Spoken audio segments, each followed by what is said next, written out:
সালাউদ্দিন সাহেব সহ তাদেরকে মৃত্যুদণ্ড দেওয়া হয়েছে মিথ্যা মামলায়। রহমান নিজামী, মুজাহিদি, সাইদি, দেলোয়ার হোসেন সাইদি, কামরুজ্জামান, কাদের মোল্লা, এদের সবাইকে তারা মিথ্যে মামলা দিয়ে গ্রেফতার করে রেখে দিয়েছে। আসসালামু আলাইকুম, আশা করি সবাই ভালো আছেন। আজকে আপনাদের সামনে আমি বিএনপির পুরো মুখোশ উন্মোচন করে দেব। বিএনপি যে মিথ্যাবাদী, তারা যে এক কথা মুখে বলে পরে অন্য কথা বলে, তারা যে বেঈমান, সেটা আজকে আমি পুরোপুরি প্রমাণ করব। আপনারা ভিডিওটি শেষ পর্যন্ত দেখতে থাকবেন, না টেনে দেখতে থাকুন। এই জামাত ইসলাম আমাদের স্বাধীনতার ক্ষেত্রে আমাদের বিরোধিতা করেছে।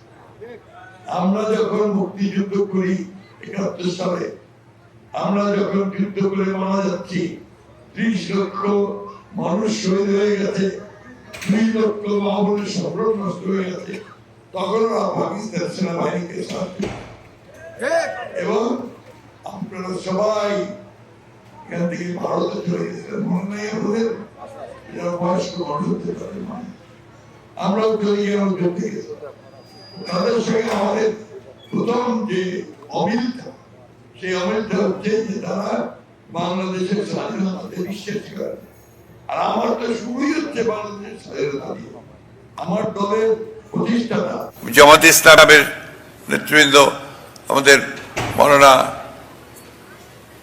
নিজামী সাহেব, কামরুজ্জামান সাহেব, কাশেমি সাহেব, এই পত্রিকার যিনি প্রকাশক ছিলেন, তাকে সহ অনেকে মৃত্যুদণ্ড, সালাউদ্দিন সাহেব সহ তাদেরকে মৃত্যুদণ্ড দেওয়া হয়েছে মিথ্যা মামলায়।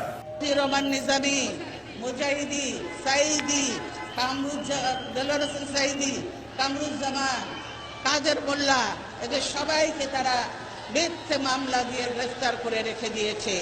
তারা ভেবেছে তারা স্বাধীনতা বিরোধী বলে তাদেরকে গ্রেফতার করেছে। আমি বলতে চাই, আজকে তারা যে অবস্থা করেছে, গোপন চুক্তি করে, স্বাধীনতার পরেও যে গোপন চুক্তি করেছে, স্বাধীনতা বিরোধী শক্তি হলো এই আওয়ামী লীগ, হলো স্বাধীনতা বিরোধী শক্তি, দেশের বিরোধী শক্তি হলো এই আওয়ামী লীগ। আগে তাদেরকে আগে ব্যবস্থা করতে হবে, তবেই এই দেশ নিরাপদ হবে, স্বাধীন হবে। আমি বলতে